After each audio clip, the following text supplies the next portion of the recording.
Look, there are many techniques, but you've got to be wary too that you don't want to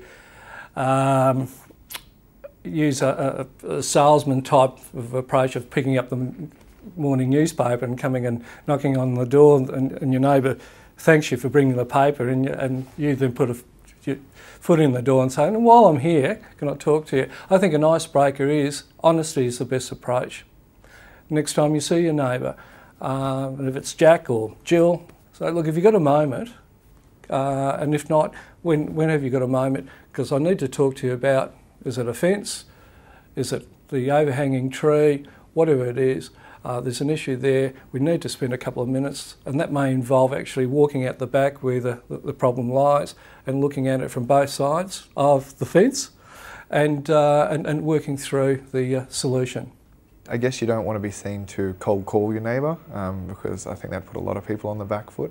But really what you want to be trying to do is to build a rapport with your neighbour and then subsequently raise your issues of concern. Generally speaking, it's always good to have that rapport because although you might have an issue of concern now, your neighbour might have one later. So really what you're trying to do is clear the air, and it doesn't have to be a friendship, it just has to be a working relationship where these sort of issues have an environment that they can actually be resolved, where an open dialogue is created. Looking for things, commonalities, is often a good thing, so maybe even just talking about something general before you get into the specifics.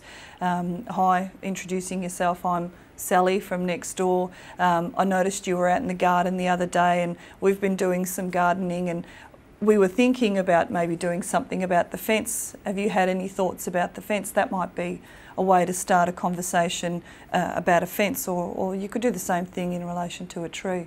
Look for something that you might have in common with them. You might mention if they've got children and you've got children. I saw the kids playing outside before and I was a little bit concerned because the tree's been dropping some limbs. It's a large tree. I wanted to have a talk to you about that. I'm concerned for the safety of both of our children.